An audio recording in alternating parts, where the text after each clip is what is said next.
All right, guys. Got the camera coming. It's going to be here soon. Then I got to figure it out. So I'm going to work on getting this whole thing better, the audio, the video. So I appreciate your patience. I want to dig it right into it today. I'm going to have to be honest with you today. And that's not going to be hopium. Now, I do think we can win. I do think the Dolphins have a chance each and every week going forward. But clearly, when you look at the situation, they're against the wall, and we've got to eval fairly, because if not, somebody's going to get left holding the bag. And what you want as a fan is to give the bag to the person who deserves it the most. Give each person a proper eval that's running the Dolphins and playing with the Dolphins. So at the end of the day, we're supporting what's real and not hopium or hate. Okay, that's my goal. I'm not saying I'm going to have all the answers, but I think I'm going to offer some. So before I get into it, I got the live tonight at 10 p.m. Eastern time. Come check me out there. I'm going to take the stuff that I did here, add film and more stuff, and dial it in with a bunch of great guys. Going to talk Dolphins football, and whatever you want to ask in the comments, we will get to. I do my best to answer all of them. Still catching up on the comments in the podcast. Got so many of them. And this whole tech thing's got my mind melted. So we get time. Also, tomorrow, Saturday, 4 p.m. Eastern time, doing an AFC shakedown, AFC East shakedown with Tommy and the rest of the guys here. So come check us out there as well. So my keys for this game in this order that I'm going to cover today are going to be discipline. Okay, Barry Jackson put out a very succinct and poignant little tidbit on our discipline. Inside runs and inside running stop for obviously for our defense and for our offense. And I've talked about it. There's a great Warren Sharp article going over Ravens defense last year. McDonald is the guy who was coined to create this style that we got here. Weaver is taking his style and adding his flavor. So Seattle's head coach is now McDonald, and this Ravens defense is facing each other. And Warren Sharp said inside runs is critical. You've got to stop the inside run, stop the runs on first down, stop the running all down, because we love to run like boxers. So I'm going to focus on that for a second with some stats and information and cues that you can use during the game to kind of get an idea of how we're doing. Environment. This environment is different than all the other weeks, and this stuff that, again, involves a lot of things that I'll dig into. Coaching and the talent that they have as they go against each other. This is going to be a big deal. People are trying to put it all on McDaniel. I still think that there's a lot of negative mitigation against his success going this week, but it's going to come down. You've got a guy who's been here for 3 years, going against a head coach that has not. This is his rookie season. He's been a long-time DC, so he's got a little bit of edge over Weaver, who was the DC for one season. He's still green, though. But McDonald and the Seattle have a vet quarterback, and we have a guy who's still green in Skyler. So I'm going to cover that. Then the last part I'm going to cover is the talent matchups, our offense versus their defense. Listen, their offense can score, can put points on. Our defense is going to be pretty good. They're going to put a reasonable amount of points. We've got to actually score a reasonable amount of points. So I'm going to dial in and focus on that. That's really going to be the key for the game for us. We need to put at least like 21, 24 points on. And so that will be my focus as far as talent evaluation and matchups. I'll give you little graphics and goodies for that one. So that's the whole deal. That's what it's going to be. Let me get into the first image here, and you can see Barry Jackson. You know, it doesn't get more obvious than this. Dolphins led the NFL with 10 combined full starts and holding penalties. That, coupled with the lack of explosive plays beyond the 2 against Jacksonville and 3 turnovers, have made this offense look quite average. I'm going to do a study. The whole league now is a copycat league, and they are adopting a lot of the facets that Miami put into play. But Miami kind of took it from Tampa Bay, this quick throw offense, to offset certain things. KC is a great study to see what they're doing and how defenses are playing. I'm not going to spill the beans on that one. Man, is it interesting. And it's going to tell you a lot about what's going on here. But you can't be off schedule. See, people don't get it. They just play coverage, run 4, don't blitz, and they wait for us to get off schedule. And we shoot ourselves in the foot with penalties and negative plays. And then it makes it really hard for us to succeed. So the obvious big thing is our discipline. Now, we heard, in Barry we trust. This is not a knock on Barry, but man, the media hype and BS baloney telling you that Barry was the next Dante Scarnecchia, what they were telling you is totally fantasy. You're seeing now, devoid of some talent, Connor and a healthy Tehran, even less healthy than last year, which is crazy, and a Hunt, you're seeing this thing fall apart. It's about talent. Even Dante Scarnecchia needed some talent, but he uplifted a lot more. He's a way better offensive line coach than Barry. Barry, I'm not saying he's bad. I'm not going to grade him or rate him. But if in Barry we trust was standing, we would see much different production, both in the discipline and on the field than we're seeing now. So that's going to be a big one. In Barry we trust, does it rise this week? He's going to need to with Skylar behind center. So I'll get into that more in detail in a second. Now, next is the inside run. I said that against the Bills. I said that against the Jaguars. The teams that we're facing, they're playing all 5 yards leverage. We crowd the line of scrimmage and still struggle to stop the run. One of my big keys, obviously, was the offensive line, but my other key was the interior DI spot to set the run stop. It was a foundational piece for what we did last year, and Wilkins is gone, and you clearly see a difference. I mean, it's not rocket science. And if you take a look at what we're seeing as far as our DIs, look at Calais Campbell, monkey. He's not doing so good. I mean, he's got 3 stops, but a lot of that came in week 1, but he's not functioning great. And Brandon Peely isn't either, and Benito Jones is even worse. Remember, Benito Jones is supposed to be your guy to take up 2 guys and be your rock of Gibraltar, so everything has to go around him. He's not. He was never that way. He's not looking good. Maybe he rebounds. He was a little bit unhealthy in the training camp. So I don't know. But so far, he has not been good. Campbell is good, but he's so big. He's meant to be out on the tackle, head up on the tackle on the outside, just because of his height. The leverage is hard. And Seal is really good, but he's not meant to be inside either. And so they're attacking our interior and then kind of sort of exposing our linebackers who can't really attack, stack, and shed. We're doing this one gap attack, and then it's not good enough. We're not sucking up enough guys, blockers, and then just getting to the second level, and it's very, very difficult, even with all the guys on the line of scrimmage and our blitzing. So it's going to be critical that we stop that. But on the other side, we've got to run interior, because what I said in preseason was, I don't care about your motion, your flash, and all your stuff. If the linebackers are sitting at 5 yards, they have angles to the edge. And so at 5 yards, it puts them in perfect position to drop to our little pocket post we don't see anymore and to get to the edge runs. So we love to run screens. We love to run to the edge, and we love to pass. In what they're sitting in now is just pure pass coverage in dimes and nickels with high leverage. Their linebackers first, go watch the linebackers. You want to know how we're doing. Are they taking a step forward to the line of scrimmage? Not obviously in 3rd and 2, but in a first down setting, a second down where it's balanced setting. Are they reading and reacting and holding a position? Or are they stepping forward? Or worse, are they just dropping? That's what I'm seeing. You can tell by the leverage of the guys in the box, the linebackers, safeties, and corners that are coming up there, and their first reaction post-snap.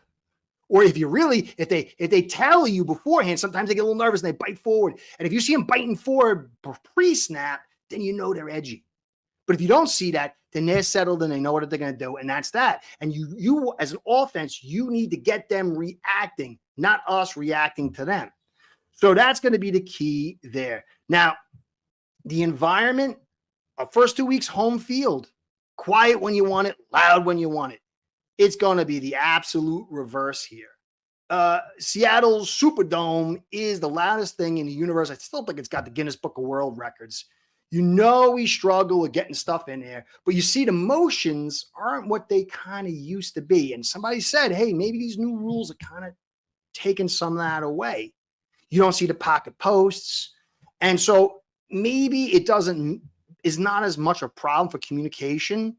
But we did burn timeouts quick in that third quarter in last week that really hurt us. This time it's not going to be conducive. But here's a positive point for people who want to be positive. We're the fastest offensive players, skill positions in the game, and we're on turf. If Seattle makes a couple of mistakes here or there, you could get some quick points because guys are going to be faster. They'll be faster on offense. They'll be faster on defense, but nobody's as fast as us. And so there is a lot of negatives. We're going to be on the road. We've got to travel, the noise. But man, Tyreek, Achane, Jonnu, Waddle on that track, it could be this wild X factor to get us the points we need. So that's a good positive. And we've got to hold on to that. But now, as we dig deeper, understand Skyler. If you go check Skyler out, right? Last week, I compare him to Tua.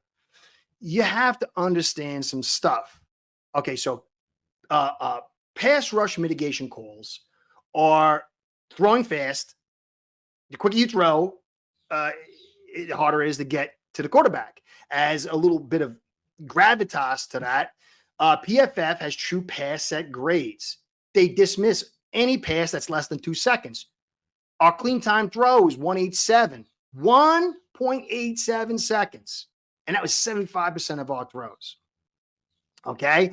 But we still used 45% pass rush mitigation by throwing fast, bringing extra blockers, and then calling play actions and screens. And really, Seattle is more dangerous on their front than the Bills. So Tua had 45% at throwing 1.87 seconds, which is totally mind-blowing. He was blitzed only 10%. So they just said, okay, we're not blitzing. I think 3 times and 29 dropbacks. We're just going to play shell, and you're going to have to be consistent enough to beat us with the shell pass defense coverage, or you're going to have to run inside. And we had some inside runs, but they were all movement gap stuff. We couldn't just drive guys off the ball, and they never left their defense. They never crunched the leverage down. They never brought in a bigger defense. They never got out of pass first defense. And a smart guy, I'll put his quote up probably tonight. Football used to be big plays. Now it's about, and I've talked about how we'll move to pass balance. It's about creating a small positional move so you get into moments where you make the right calls and take advantage of a failing of the defense. It's not just blowing guys out with 40 points and 35 points anymore. Defenses are just not doing it. Now, it's going to change. The cycle is going to change as the interior run and the commitment to the offense. That's a bigger discussion. I don't want to get into that. But it's about putting yourself in position, being balanced enough on offense to run inside, to run outside, to call screens, to throw the football play action, but also throw with only 5 or 5.5 guys blocking. True pass set. It gives you the opportunity to stress them, especially when they decide to blitz. But if they're not blitzing, it makes it a lot harder when they're getting pressure. Now, pressure rate, Tua still had a 24% pressure rate, throwing at 1.87, 75% of the time, with 45% pass mitigation, only being blitzed 3 times. That's mind-boggling. That's insane. It's unheard of. I said a clean time to throw. Average depth of target, you'll see, was 7.6. And it was the same with Skyler. Now, Skyler, McDaniel was getting desperate. And he had to dial back his pass rush mitigation calls. The screens went down, the play actions went down, and more 5-man protects and getting more guys into routes, more receivers and routes. Blitz, though, went down to 6.3% because they didn't fear him as half as much, which wasn't much, with 2, you know what I'm saying? But they still dialed it back even more, almost half the blitz rate, and it just sat in 7-man protect. His clean time to throw was 68.87 seconds with 2.75. And so he couldn't process as quick. And so he sat behind there trying to process, and the pressure rate went up to 31% with only the 1 blitz. And that was because McDaniel pulled away some of that extra protection. And again, Seattle can get after you more than the Bills can. Their defense right now, because of health, is better than the Bills, and they will be at home. This is going to take a lot for us to win. So you have to understand that they're going to try to do some of the same stuff, sort of. They're going to try to blitz Geno Smith, but Geno is a vet. Watch him last week with the Patriots, who blitzed him a ton. It was penalties that really hurt them. Okay.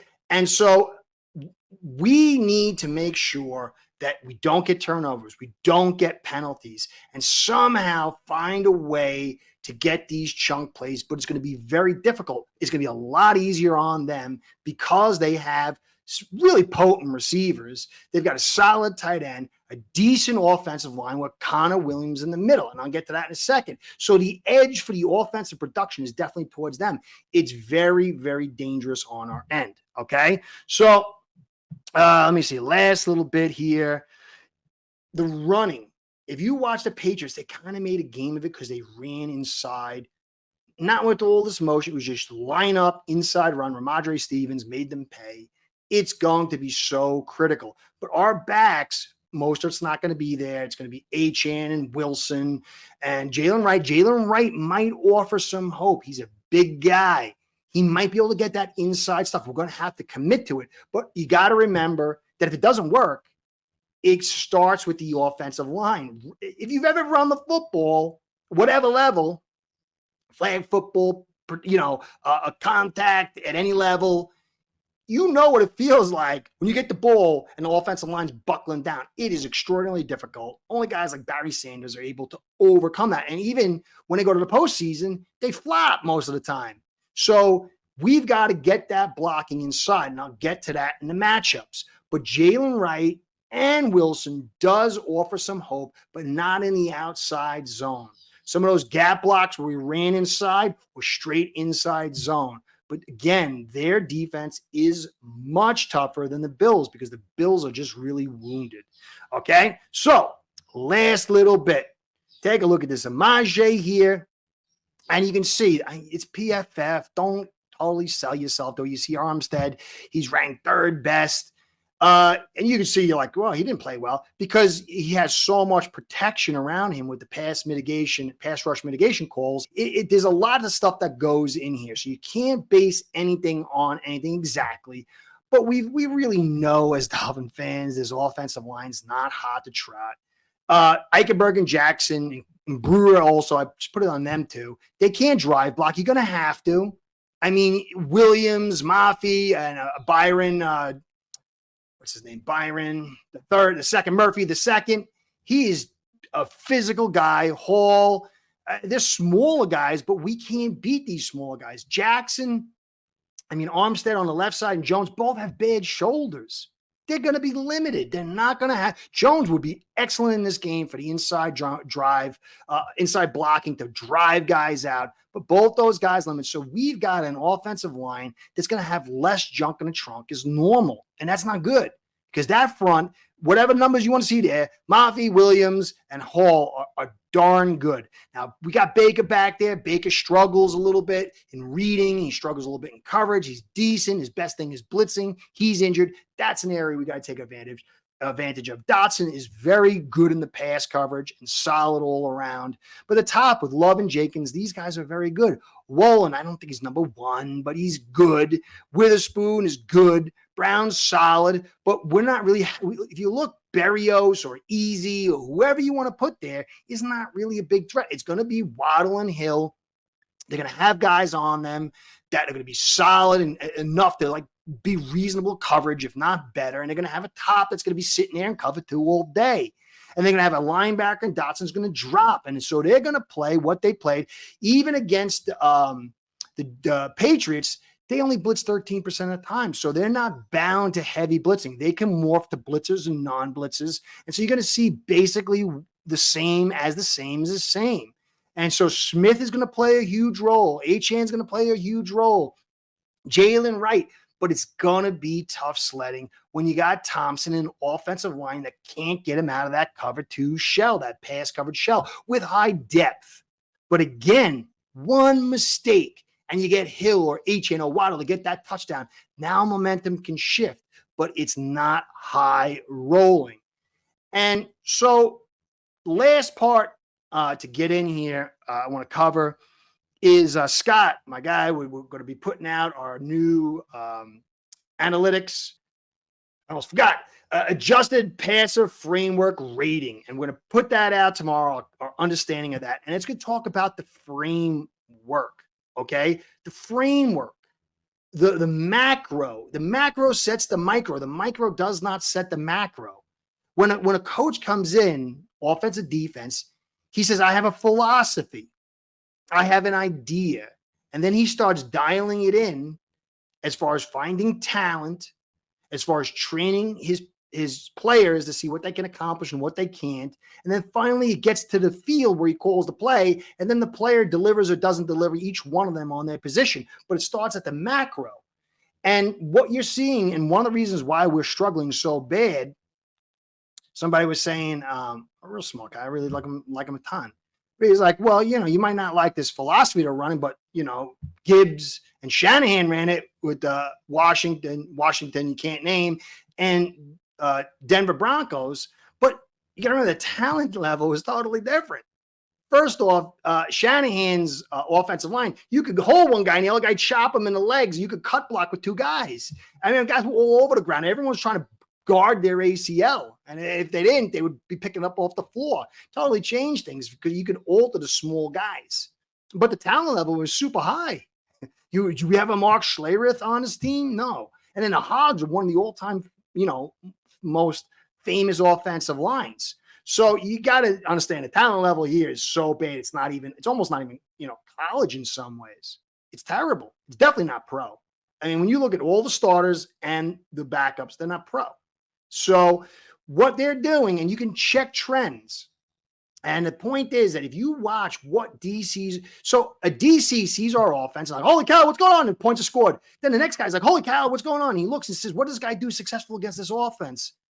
And then he might get burned, but he finds this works, that doesn't work. And then the next guy, he sees, oh, that works and doesn't work. And the book expands. And then more and more guys, they look at the previous DCs and they say, what works, what didn't work, what fits with my guys, and what doesn't. And this book builds. And so I'm going to show you. This is Scott, my guy, who I kind of saw this, but he dialed it home for me. He said, check the blitzing rates of us over the last 4 years. And it tells you a clear story.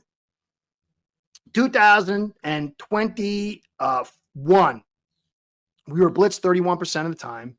Our pass rush mitigation calls, play actions and screens, not including extra blockers, that's making it worse. I'm not going to get into that. Was 50%, and the pressure was 32%. Gone was a 3 OCs, 22. McDaniel comes in. It's an unbelievable season. I think it was like 10 point something yards per attempt, and completion was crazy, and throwing it super fast. But 22, it was 25.5% blitz rate. And then our pass rush mitigation dropped 2% to 48%, and our pressures dropped to 25.7. So McDaniel came in, he started doing all this stuff, and it started taking the pressure off. And teams reacted by blitzing less. Okay. 23, blitz rate went from 25.5 to 22.7. Our pass rush mitigation calls, screens, and play actions went to 45%. So we pulled back just a little bit. Okay. But they began blitzing less. But our pressures kind of stayed about the same, 24.9. So you come back this year and the blitz rate is 13.7. Our pass rush mitigation jumped to 56%, and our pressures fell to 17.8.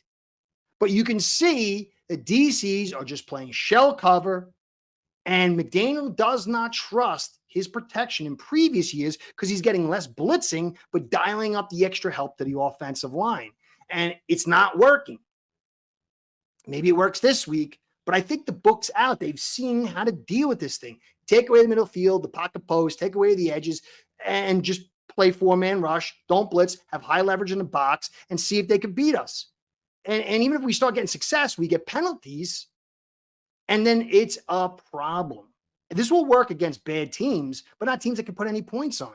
Why do you think that when teams that have a semi-decent defense, they play us, and we only score 17 to 20? They know. That's what the DCs know. Hey, you know what? We're going to try to limit them between 17 and 20. This offense has got to put that much on. It's not that much. And so it is very clear. I'll get more into this Image here because some people are talking about Brewer and Connor, and there's some really good stuff in there and kind of more details of what this D front's going to look like, because that's going to be the key matchup. Our offensive line versus their front. Everything's going to flow from that. And if somehow he can, find a way, if Trustin Barry takes off and, we can find a little thing here, maybe be patient enough to keep running that football and play for a third and fourth quarter game instead of being so impatient. We got to score right away and go deep. Then maybe we'll have a chance because maybe we can allow patience to let some of these big plays break off in this track, this super fast track. But I'll go back to, can Skylar and McDaniel be patient? Can our D limit that offense so we don't have to play catch up? So that's the take for me. I think Dolphins lose by 7 points. I think unless something dramatic happens, I think it will be a loss. It's going to be very, very difficult. If it does turn into a victory, the kudos should be very high for McDaniel, for Skylar, and for this team. I think it's going to be too tough. Hope you don't hate me for that, but I got to be honest. Anyway, hopefully I'll see you tonight and tomorrow at AFC Shakedown. This is a big one. We can't go 1-2 because next week's going to be very hard against Titans. And Patriots are no joke on it in their house either. We can go 3-0. We can go 0-3 and anything in between. We got to keep this thing stabilized until Tua gets back, but it's not going to be easy even when he gets back. So this will be a grind, a fight out, fight to get where we want to go. Jets are looking pretty decent. So that's it. Curtis saying, be well, go Fins. Curtis out. Start building your own online sports book today by getting signed up with aceperhead.com service that'll allow you to book action on sports from all around the world.